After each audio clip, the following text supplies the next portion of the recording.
Hello, hello, hello, and welcome to today's episode of Her Version. This podcast is dedicated to sharing stories of struggle to triumph, a platform that allows individuals to tell their truth in order to inspire and uplift others. I am your host, Sabrina Victoria. If you are new to this podcast, make sure you follow, like, subscribe, and share.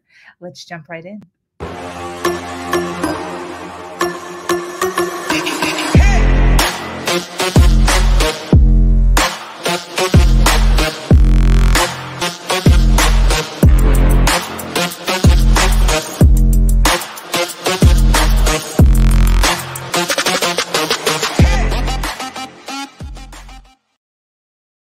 So happy to be on here today. Thank you so much for joining us on Her Version. Those of you that are watching us live and those of you that are watching us on the replay, always remember that we appreciate you hitting that share button. There are women all over the world who are enduring things and stories like the one I'm about to share today with Miss Michelle give inspiration. They give hope to individuals out there that are dealing with things that they don't necessarily know how to deal with. So the Her Version platform is built on storytelling. Learning from other people's experiences is one of the greatest ways of teaching. And today, like I said, I'm going to be speaking with Miss Michelle Myrter. Michelle is here to share a story of codependency, the darkness of narcissism, and how the journey she has endured has made her stronger than she ever thought possible. She is a mother, a sales and relationship coach, and a brilliant woman. Listen in as she explains how narcissism entered her life as a young child and how those circumstances had her destined to experience a whirlwind of destructive relationships as she got older. We are here to shed some light on what abuse looks like in all different types of relationships, and that's the key. What it means to heal and what it means to thrive despite our past. Welcome, Michelle. Thank you. I'm so happy to be here. Yes. How are you today? Doing well, doing well. I love that. I love that. Thank you so much for taking some time out of your day to sit with me and, and story tell and tell a little bit about your journey and become a little bit vulnerable. I appreciate, I know that you're super busy. So I appreciate you being willing to come on here and take some time to share.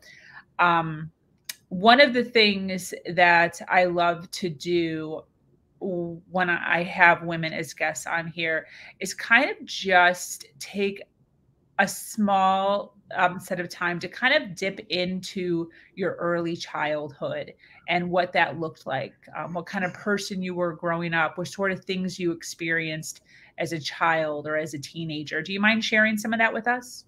Sure. Yeah, absolutely. And I hope that it helps someone going through these same challenges in life. As far as back as I can remember, I really never was able to have a voice. So I lived in a house with a very narcissistic father. My mother couldn't drive. She never got her license. So she was completely dependent on him. My brother, when he was born, they put oxygen on his face and burned his optical nerves. So he was blind, legally blind from the time he was little. In this relationship, that was a perfect environment for my dad because he had full control over both my mom and my brother, where I was different. I fought tooth and nail to defend them and myself. And so it caused so many different challenges because I found myself defending them all the time. And I was never allowed to speak, right? So we would go places, and as soon as I would say something, because what he was always saying, he lied continually. And people believed them. Like everything that came out of his mouth, people were like, yes, that's true. Like he said he invented ice chips. He invented Gatorade. He did all of these things. And people were like, oh my gosh, that's amazing. Like your dad is the best. Everybody wanted him to adopt them, right? Because outside of our household, he looked like the most amazing person in the world. Yeah. And it became so, like, I started running away when I was 12. trying to get out of the environment that I was in because I couldn't stand to see what was happening to my mom and happening to my brother. And I didn't have a very good relationship with my mom because I thought she was weak because she never stood up for herself. He was always right. He had you believe things that you knew weren't true. I mean, he could tell you that the sky was purple and you'd be staring at it knowing that it was blue. And you were like, oh, I'm wrong. It made me lose all concept of what I liked, what I didn't like, how to make decisions. He would give me things and then take them away. And everything was a power trip. So if you didn't do exactly what he said, you lost everything. And then you were isolated, right? With friends, he would forbid me to talk to any of my friends. And what would happen would be if we got close to people, he would do the same thing with my mom. We would move. So if she started to develop friendships in the neighborhood, or me and my brother did, we would move. We moved so many times. Wow. It was ridiculous. And we never knew we were moving. The only clue we had is he started to finish the basement. And as soon as he started, really? Yes, as soon as he started doing construction on the basement, me and my brother finally caught on. We were like, I think we're moving. Wow. He would bring home dogs and we would fall in love with these dogs and then they would disappear. I came home one day from school. I was in kindergarten and I had a Saint Bernard and I loved this dog more than anything. And the dogs would start off in the house and then they would end up outside. Yeah. And it would all come down to, oh, your mom's allergic, can't have the dogs in the house. So I came home and the dog was gone. It wasn't in the kennel. And I was like, where is my dog? Where's the dog? Apparently the dog had jumped up on him while he was in his business suit and got him muddy. And the dog went to a farm. We had, when I tell you, probably every breed of dog that ever existed, we did. Wow. For short periods of time. He would come home like the greatest thing in the world. Here's your puppy. Yes. And then bam, the dog was gone. Wow. And I can remember, and as a kid, because I was so isolated, I was so shy in school. I was afraid to speak. Yeah. I would talk to the dogs. Like that was my way to try to keep my sanity and try to I'd go out, I'd sit with the dogs, I'd talk to them, and then they would go away. Wow. That's got to be absolutely devastating as a child. Oh, it was. And I can remember as a child just thinking, I can't wait to get out of here. I can't wait to have a dog that is going to be the dog's going to sleep with me. The dog's going to be with me all the time. Yes. And it was just, I mean, when you're in that as a child, and I can remember fighting, trying to fight for myself and fight for my family and just being crushed every single day with that power play, with that holding things over your head, with not letting you have that voice or even the ability to know what you liked. I didn't even know what foods I liked. Yeah. It was, you like this is the way it is. And so all my life I kept trying to fight. And every time I would get the guts to break free, because when I was 18, that was it. I was out, right? Yeah, yeah. He would find a way to bring me back. Wow. Do you want to go into that? Because that's my next question. I know that pretty early on you started working for your dad, right? Yeah. Yeah. Yeah. So is that one of the ways that he brought you back, was offering you a job? So he would bring me back in different ways of making me feel incredibly bad for him. Okay. Or incredibly bad for my mom or my brother. They can't live without you. My mom's health was deplenishing. All of these things that would pull on my heartstrings and be like, I have to come back. Or he would have my brother come to me and be like, I can't believe you left us. I need your help. I can't do this by myself. Wow. So it would pull into those, or he would buy me a gift. Yeah. Oh, well, you don't have a car because I took it. Here's another one. You're Wow. struggling and you don't have any money. You're not going to be able to pay your bills. What are you going to do? Well, here's a job, right? Things will be different. I promise they're going to be different. Yeah. Everything's going to be fantastic. Yeah. And so it's kind of like that vulture, they know where your weak spot is and then they prey on it. Exactly. And you don't think you can do any better. You don't think you can do it without them. Yeah.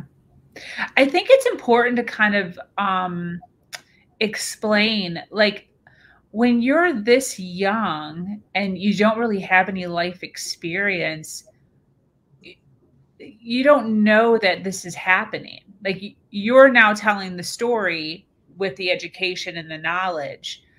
But when did you how old were you when you finally were sitting down and you were like, this is messed up? Were you younger or was it a little bit later? How did that look for you?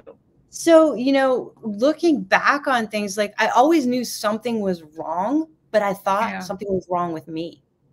Yeah. Okay. So everything that would happen, like I would second guess, well, maybe it's me. Everybody else thinks he's so great. Like maybe I'm missing something, right? Yeah. Yeah.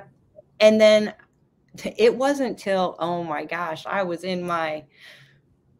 probably in my late 30s after my second marriage. Yeah. Divorce, I found out what narcissism even was. I had no idea it was a thing. Yeah. And it was one of my friends who sent me something. Really? Said, yes. Because she worked with me. So she knew like everything that was going on. And keep in mind, every relationship I had it was my dad. It was exactly the same abusive relationship. So at one point I worked with my dad, for my dad, and with my husband. So then I had two people just crushing me. And so my friend who was witnessing all of this and seeing my dad for who he was, because she had worked there long enough, sent me an article.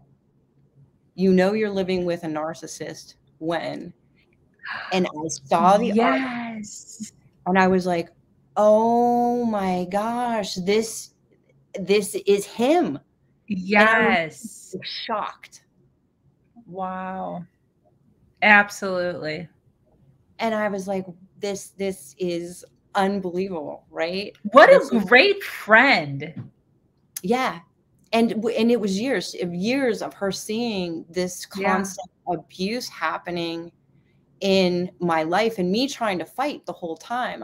One time wouldn't listen to my dad and he fired me and I wouldn't leave. I was sitting on the desk and I'm like, I'm not going anywhere. And my friend was like, she still talks about it to this day. She goes, do you remember that? And he kept asking, is she gone yet? Is she gone yet? And they're like, no, she's still down there. I was like, well, is that because you knew that you'd just be right back again? Well, it was because at that point I had no other options. It was my only income. And I was like, I'm going to stand up and I'm going to say, you know what, go ahead. What are you going to do? She was the one who cut the payroll. So he had no idea how to do that. Right. And I was like, oh, I'm going to get paid anyway, because she's my friend and she's not going to let that paycheck not go through. So it was kind of that point where I was like, I'm going to break through this and this is what's going to happen. And I'm strong enough right now to deal with it. Yes. Yes. So how old were you when you started working for your father? So it was on and off. I started when I ran away when I was I started running away very early, but at 18, I left for good. He brought me back. I started working for him. And then it was on and off. Like I'd leave for a while, come back, leave for a while, come back. And then I was there for forever. Yeah. What did your working dynamic look like versus your personal relationship? Is there some differences in that? So it depended on who was in front of us. Interesting. So in the work environment, if people would come in, visitors, obviously he was the greatest thing since sliced bread. Yep.